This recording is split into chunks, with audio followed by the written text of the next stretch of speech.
Hi, and welcome back to another edition of the Golden Aces Nation podcast, along with the Hall of Fame voice of the Golden Aces, Scott Allen. I'm Kyle Peach. Glad to be back with you for another week. And unfortunately for the Golden Aces, it's a week coming off a loss during a grueling part of the Aces football schedule.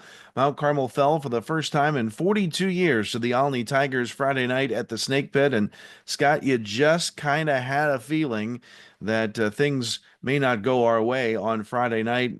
A big game, a lot of hype put into this one, and the Olney Tigers, boy, they lived up to the billing.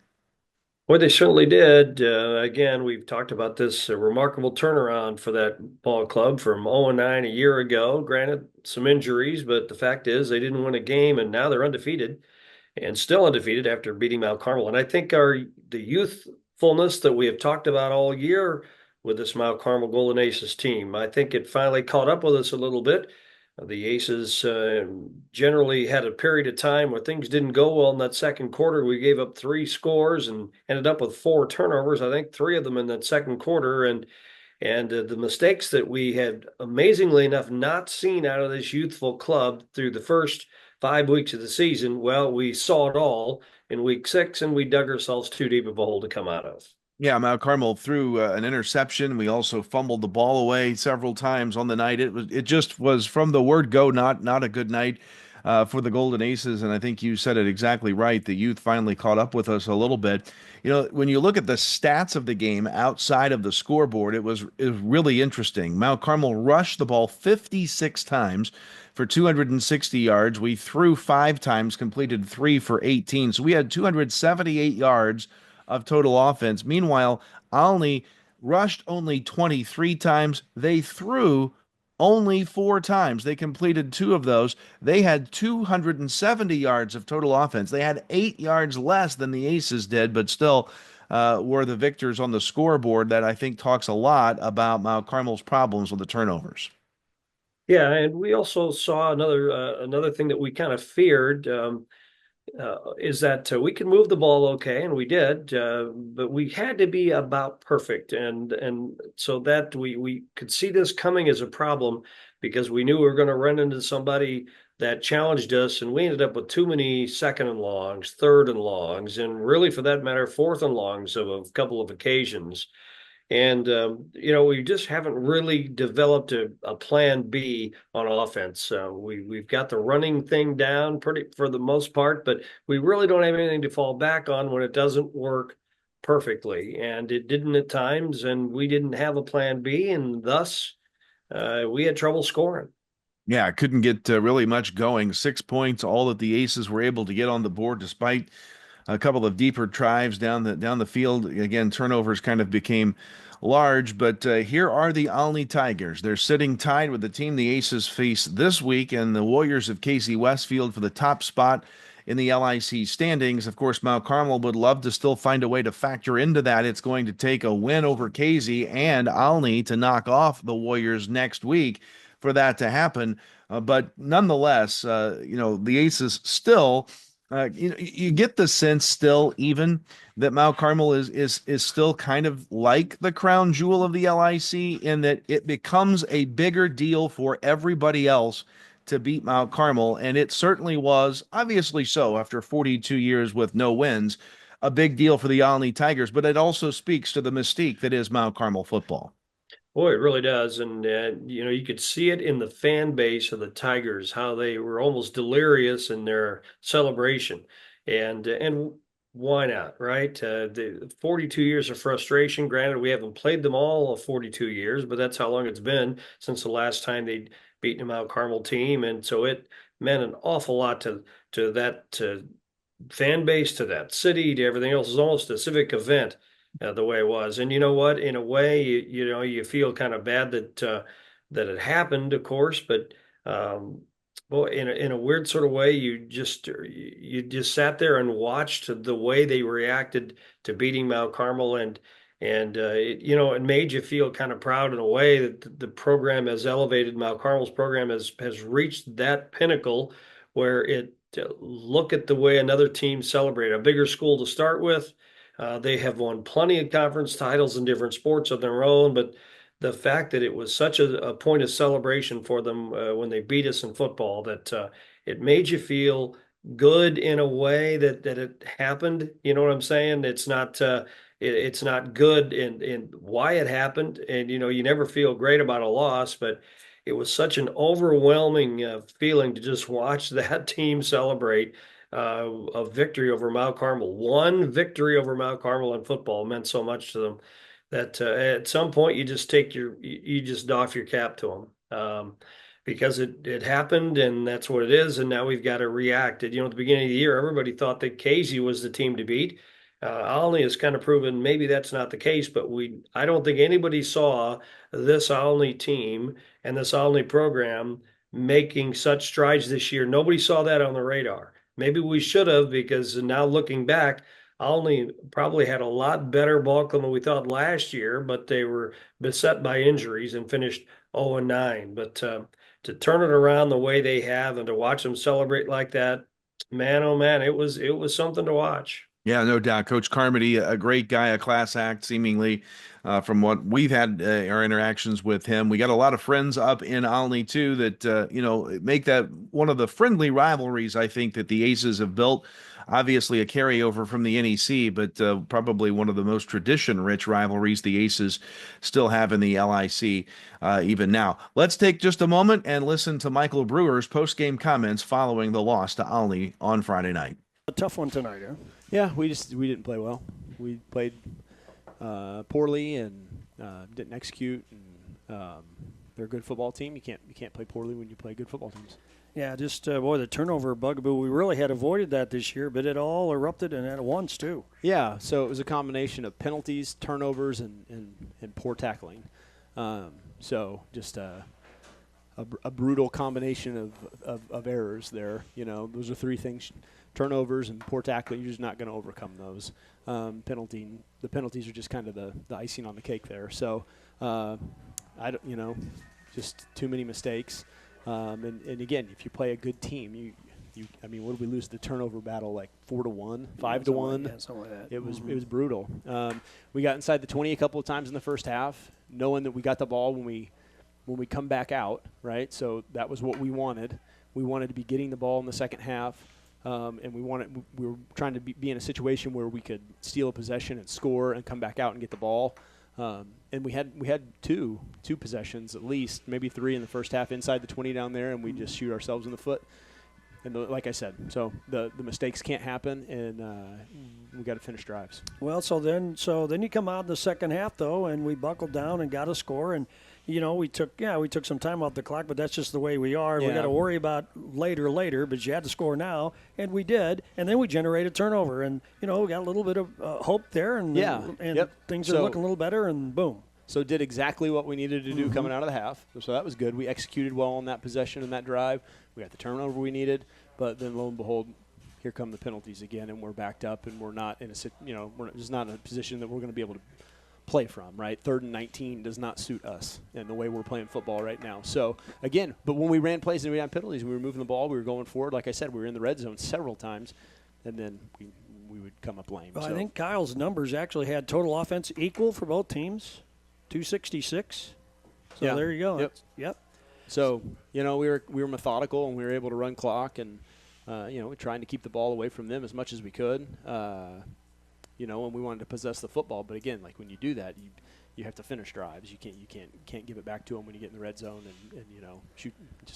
The penalties were brutal. And coach, some injuries tonight. Too early to tell on any of them. Yeah, I just think we're banged up. Hopefully, nothing that's gonna some of them will linger just because they're ankle sprains and things like that. But things that hopefully don't keep anybody out for an extended period anyway. And so we knew this was the tough part of the season. Really kind of started last week with Paris, but next week we go to Casey. Yep. So it won't get any easier. It'll be just as difficult next week. So we're just going to have to come back on Monday and get ready and go from there. So. All right, Coach. Thanks for the time. I appreciate it. Thanks. Michael Brewer's post-game thoughts following the Aces' 33-6 loss to the Olney Tigers. We'll come back to football and talk about the matchup with the Casey Westfield Warriors coming up in just a couple of minutes. But first, Scott, you and I have been very blessed to be involved with the committee of the sports boosters that kind of helped get the Mount Carmel High School Athletics Hall of Fame off the ground a few years ago, and we inducted yet another class of some outstanding athletes and teams from years gone by on Friday night in the Hall of Fame induction ceremony. Well, and Kyle, Mount Carmel is such a blessed town to have the kind of athletic history that we've had. Amazing that we'd gone so many years without a Hall of Fame, and finally we've got it kickstarted. And I think really you and Rick Johnston and Brad Seaton, and I know I'm on that committee, but you and Tim Rick Buss Johnston, too. We'll get him in there. Yeah. Yeah, of course, Tim Buss, yeah. But and I don't mean to miss anybody, but I'm always impressed with the way that you guys have brought this back, because you are two of the examples of people who've got the power to do that and have done it, and it's been sorely missed in Mount Carmel. But now here we are. This is the third induction group, and we'll probably will be able to say this for years. Is this the best group to go in the Hall of Fame? I wonder how many years we'll be able to say that in Mount Carmel, because we just have an enormous amount of people that deserve to be in this Hall of Fame. But the group we put together in 2024 is quite impressive. And you, of course, had put together quite a ceremony, and the fans that showed up at the stadium got to see this induction ceremony that we staged before the ball game last Friday night. It was a wonderful thing. Welcome to our third annual Mount Carmel High School Athletics Hall of Fame induction ceremony, presented by the Mount Carmel Sports Boosters. We are honored to welcome 6 new members to the Athletics Hall of Fame. In the teams category, we're honored to enshrine the 1974 state runner-up football team. It was that 1974 team that took the Aces program to the state finals for the first time, in the first year of the IHSA playoff system. The Aces finished in a 3-way tie for the North Egypt Conference Championship, but were voted by the league members to represent the NEC in the playoffs. The Aces beat Mount Zion in overtime in the playoff opener at the Snake Pit, stopping a potential game-winning Braves 2-point conversion attempt. The Aces then beat Sparta at home before traveling to Quincy to take on the Catholic boys. In that game, the Toe, Doug Peterson, kicked a 32-yard field goal in overtime to send the Aces to the championship game, with the kick heard round the world. The Larry Davis-led Golden Aces would fall to West Chicago in the championship, but set the bar for the future Aces teams very high. We are honored to have several team members with us here tonight, including Chris Cunningham, Nathan Bowman, Bill Weaver, Randy Rigg, Paul Casaleggi, Terry Rafferty, Kent Kirkman, Mick Mullenauer, the family of Mary Peterson representing the Toe, Ted Kramer, Dave McClellan, Greg Keepus, Tim Spencer, along with the brothers of Dan Bailey and the late David Bailey, Jim, John, and Brian. Let's hear it for the 1974 state finalist football team.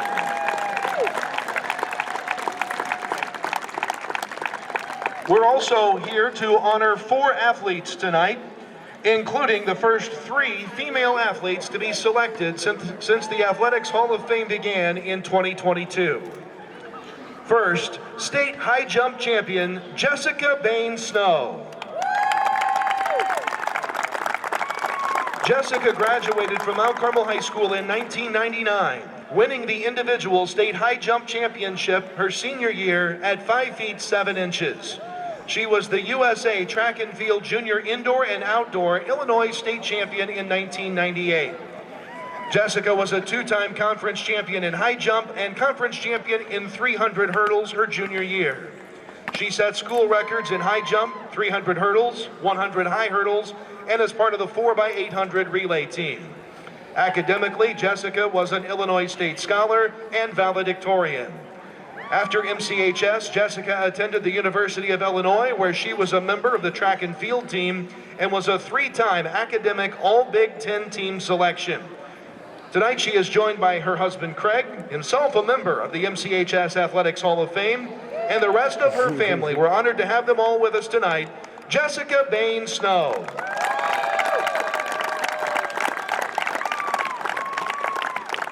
Our next honoree is Tyra Buss Davison. Tyra became the state of Illinois' all-time leading scorer in girls basketball with 4,897 total points in her 4-year career as a Lady Ace, ending in 2014. Tyra was also recognized as the 2014 and 2013 Miss Basketball in Illinois. She continues to sit atop the IHSA state record book with that impressive career total. She also has the highest career and season scoring average and most free throws made. She sits second all-time in Illinois in career steals. She was a valedictorian at MCHS.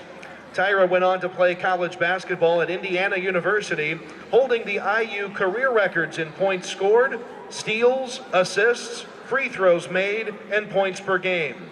At Indiana, Tyra was named All Big Ten First Team and led the team to the WNIT Championship her senior season, being named the WNIT MVP. She was also an NCAA All-American. Tyra has played professionally the past 2 years in Europe, leading the league in points and steals. Tyra's husband Brad is playing professional basketball in Spain and could not be here this evening, but Tyra is joined by the rest of her family tonight. We're honored to have them with us. Tyra Buss Davison.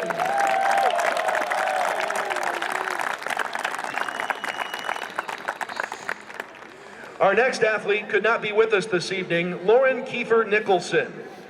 Lauren is a 2005 graduate of Mount Carmel High School and competed for Team USA in the 2016 Olympic Games, the 2018 World Equestrian Games, and was a member of the gold medal winning team at the 2015 Pan American Games, where she individually placed 7th. Nicholson was named the 2019 Lady Rider of the Year by the U.S. Eventing Association and was on the silver medal winning team at the 2022 World Eventing Championships.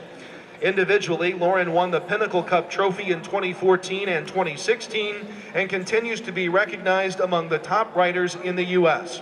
Again, Lauren could not be with us this evening, currently still competing in Europe. We hope to recognize her in person at a later date. Lauren Kiefer Nicholson.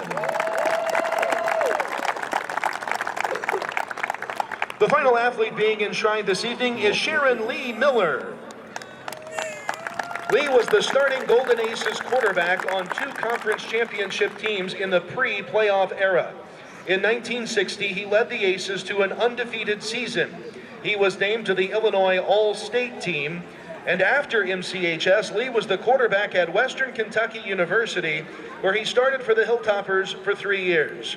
He played on WKU's first undefeated team and was named the MVP of the Tangerine Bowl in 1963.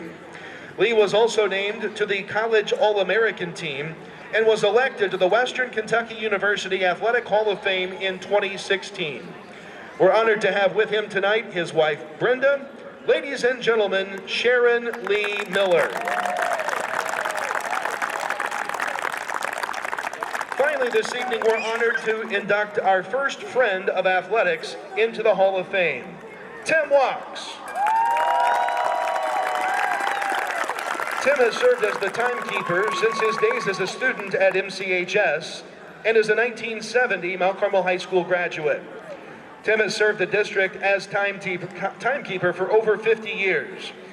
He has also served as the timekeeper for Wabash Valley College. Wachs was a longtime 6th grade math teacher in District 348 and has worked as a dispatcher for local emergency services for over 50 years. Even after retiring from teaching, Tim has volunteered in a variety of capacities for District 348. In a 2008 newspaper article, a District 348 administrator said of Tim, quote, "Whatever somebody needs done, he's always there to help. He's such an asset to the community." We couldn't agree more. Tim is escorted tonight by 2 former district administrators and is joined in the stands by longtime friend Les Moore. Tim Wachs. Again, that was the on-field ceremony that took place prior to the game with Olney on Friday night, inducting the 3rd class of the Mount Carmel High School Athletics Hall of Fame, sponsored by the Mount Carmel Sports Boosters, a great organization. Obviously, we want you to encourage you to head on over to the Boosters Facebook page and get your tickets for the Ace of Spades drawing, Ace of Hearts. What is it? The Queen of Hearts. It's not the Queen. I think it's the Ace. The Ace of Hearts, Ace huh? of Okay. Hearts drawing. So get your tickets to that fundraiser for the Sports Boosters. It's one of those cards. It's Yeah. it's a card that you have to reveal to win the Yep. prize. And I Ace of Spades, I'm almost certain is what it is. Okay, and I Trying to also talk know I myself never out of that. win. So that's Yeah, all I need to know. yeah. So I've been with you when you've won 50-50 before, though. Come on now. oh yes, yes, you yes, you did. Were you there in Allendale or no? Yeah, you drew your own name, wasn't it? Isn't Oh that how yeah. that went? Oh yes, yes, I remember that. And they let me do it. I used to do the MC work at the Allendale Fall Fest. And I still remember being up on that stage on Main Street there in Allendale, and Chris Quick was with me, and he rolled the tumbler around with all those. Remember how many people had entered that contest? That had all the entries in there, and I was actually on stage emceeing and drew out other winners. But then we got to the big winner here, and I did my usual. Okay, I'm sifting, and and I had just bought a ticket like an hour before. And if they're in front of everybody, I drew my name. And so initially, and truthfully, it was just fine. I would have just because I truthfully said, well, here, I mean, I'm doing the MC where I can't win. And Chris Quick looked at me and he goes, and because he watched it, he watched the whole procedure, and I made a Yeah, big deal out of it before I found it, and it was clearly, what are the odds? But it really happened, and he goes, "Well, you pulled it out, didn't you?" And I go, "Well, yeah, but I'm on here, I'm on stage. I don't mind. I didn't win." And then the crowd started saying, "Well, you drew." They watched it. Well, you drew the name, didn't you? I go, and I go, "Okay." Congratulations to me. So and it was like $500 or some crazy amount. And I actually drew my own name, honestly, up on. Can you believe the odds of that? there I you mean, what are go. the odds of that? So, okay. The odds of winning are one thing, and the odds of being the person to pull out your own name are totally off the chart. So, Yeah. And that little drum was full of entries. yeah. So and I said, Another okay, another congratulations to Scottism. me. Yeah, another Scottism. Another something that just doesn't happen, but seems to happen to you and me, especially when we're together. Things like that happen all Yeah. the time. Yeah. So, we're setting up to talk about the Aces game with Casey Westfield coming up on Saturday night at 7 o'clock, and I want to give you the chance to let Aces fans know you're not going to be there, right? And everything's okay. It's a good reason to not be at the game. Yep. Well, last year, the Aces fans may remember that I did not attend. I missed the first game of the year against Gibson Southern, and that was really my mistake, getting confused on the week. So I had bought time in Florida at an apartment down there, at a condo, and so I had my week. I paid the money, and then somebody pointed out the schedule, so I felt really bad about that. I missed the Gibson Southern game. Well, I vowed to myself we're not going to do that again, and picked a different week this week. Looked at the schedule first, and then put my money down, and that was fine, and it was just fine until KZ changed the game from Friday to Saturday because they couldn't find any officials. So here it is, 2 years in a row, and I'm going to miss a game. Except this one really wasn't my mistake, but it happened, and so actually I'm not going to do the game. However, we're going to be in much better hands anyway Oh, because you'll be there and Rick Johnston will be there. So I will be in Florida, or at least en route to Florida, listening to that. And by the way, we're staying in the Panhandle, so folks, we're you're okay. good. Yeah. We're not going into harm's way or post harm's way anyway. And boy, you just feel for all the people going Hmm. through all that this week.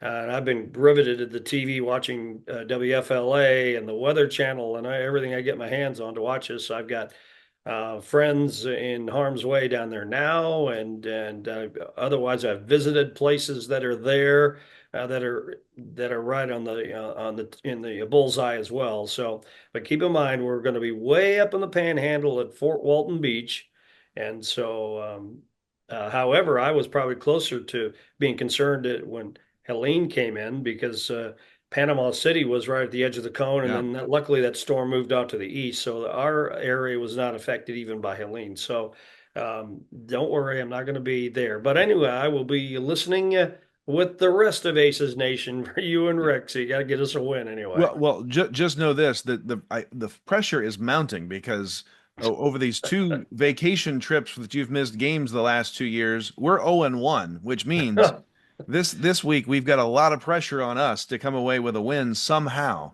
some Well, way. and I guess next year it's going to be year number 50. I want to do every game in the 50th year. So I'm just not going to schedule any time. I'm just not going to Florida next year, I guess. So, Attention, Little Illini Conference athletic directors. Once a schedule is set, don't change it next football yeah. season, And please. it hasn't been something this year. Now, granted, one game was kind of delayed by weather and all that, but Yeah.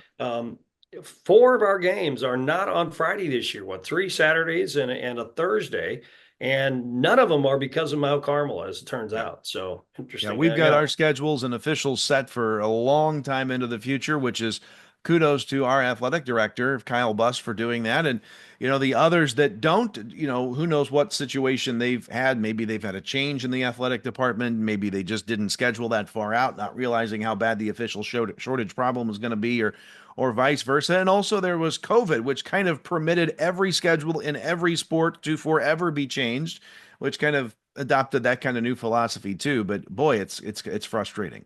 yeah, yeah. And so I'm sorry about all that again, but this is the second straight year I'm not going to do a complete season. So, and I'm not getting any younger. So the idea that I could actually make it through a whole season and miss the opportunity, even though I could have, is even worse because, how health becomes an issue when you get to be my age, not yours, Kyle. You've got a I'm long catching up. time. So I'm missing my opportunities here, and they're getting fewer and fewer for me as I go. So yeah, sorry about that, but you know what? We'll get a win out of this, and I'll come back in week 8 for the Marshall game. There you go. When we talk about Casey, they're a 6-0 ball club. They've not lost yet. They have posted two consecutive shutout wins, a 33-0 win over Lawrenceville and a 42 shutout win against their in-county rival Marshall. They've put up a lot of points, 24-0 against Red Hill, so 3 shutouts on the year. They beat El Paso Gridley 28-14. They beat Newton 36-3, a near shutout. They beat Robinson 42-25. So they're putting up a lot of points. They're not allowing a lot of people to score. Some names to watch for this ball club. They've rushed for 1,143 yards. That's 500 less rushing yards than Mount Carmel, but they've thrown for 803 yards. That's almost 700 less than the Aces have thrown on the year. Nolan Clement is their quarterback. He's thrown 63 passes, completed 30, just one pick with those 800 yards, and he's rushed 52 times for 91 yards. That is the second most number of rushes by any player on the roster. So you kind of almost want to force him to carry the football. He's averaging just 1.8 yards per rush. Luke Karras is the kid to watch on the ground. 91 carries, 756 yards, 9 touchdowns. He averages about 8 yards a rush. So that's some of the names to watch for this Casey Ball Club. Receiving, their top receiver is Ryan Richards, who has carried it 13 times for 448 yards on the year. So Cal Preps, by the way, says that Casey is the favored team again this week in this matchup. It's close. 26-13 is the projection from Cal Preps for Casey to win this one, but another tough battle ahead for the Aces. And I really, I've told you this 1,000 times already in the brief time we've been in the LIC. I really like Casey.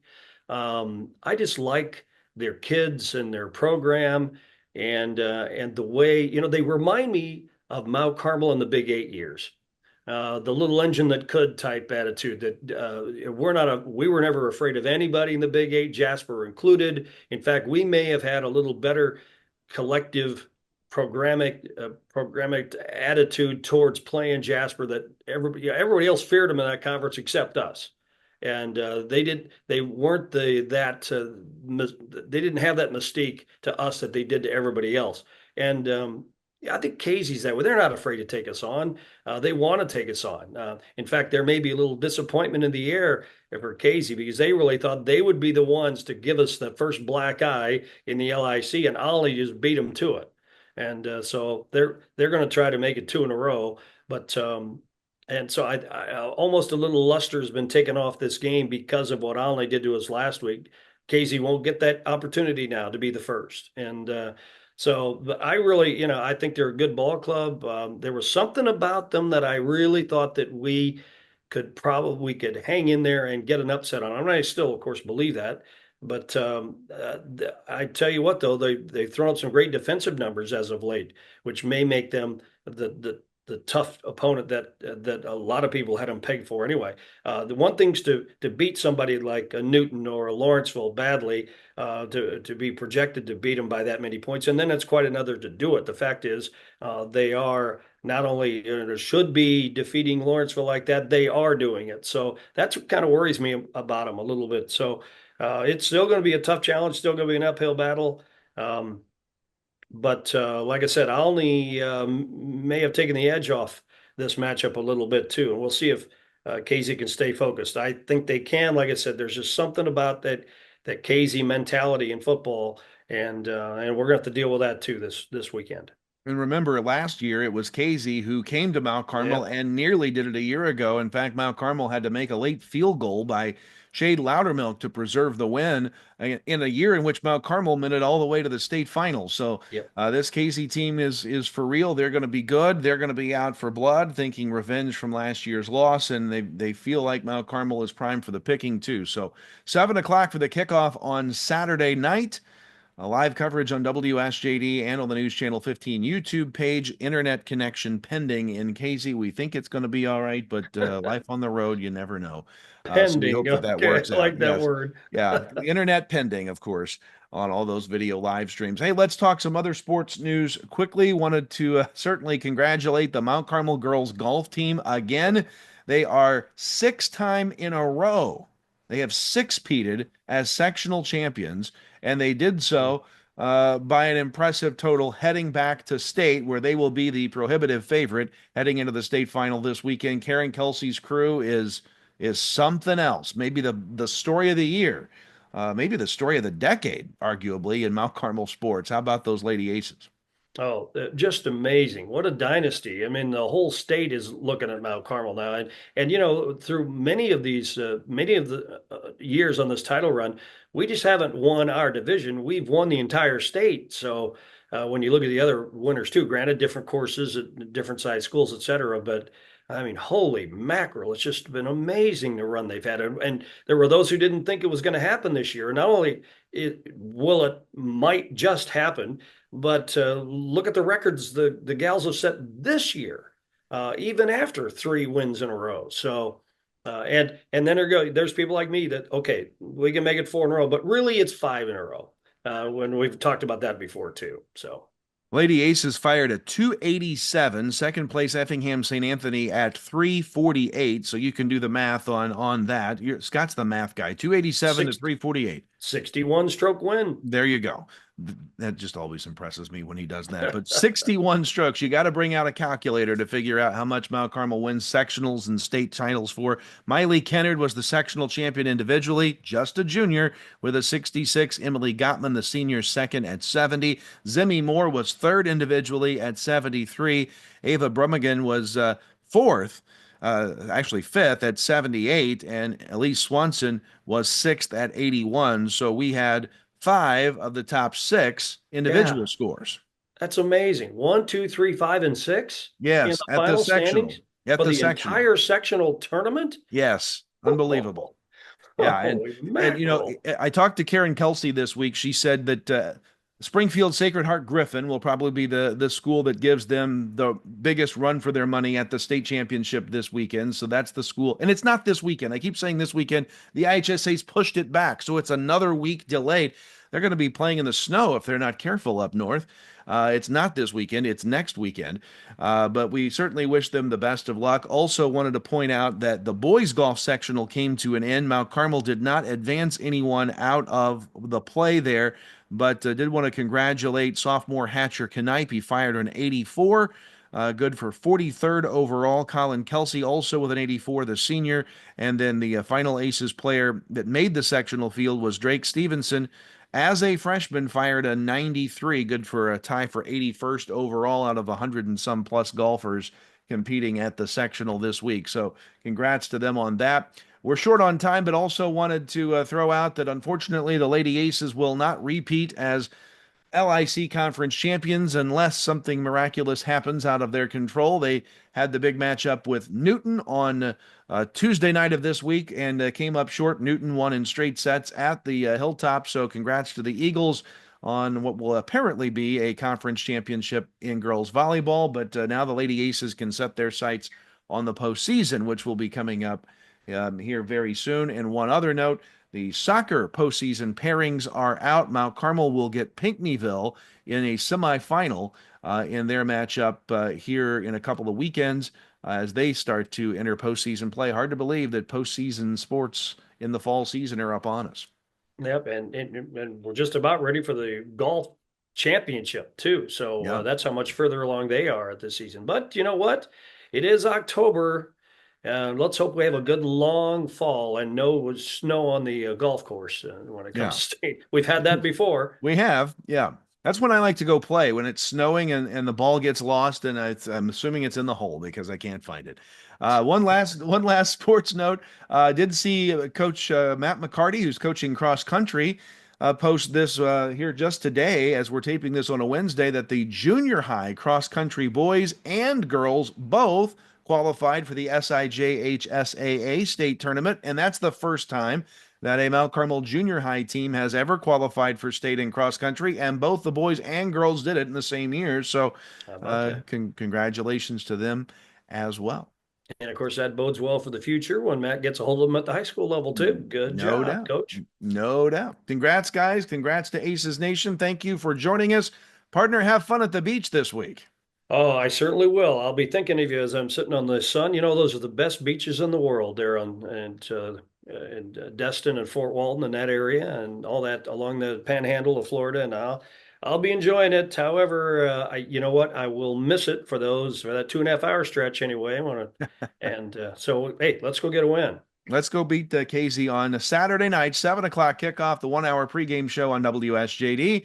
I'll do my best to pinch hit for that guy. Rick Johnston will cover my seat, and we'll get the game for you on WSJD and on the News Channel 15 YouTube. That's Scott Allen. I'm Kyle Peach. Thanks for joining us on the Golden Aces Nation podcast. We'll see you next time. See you later.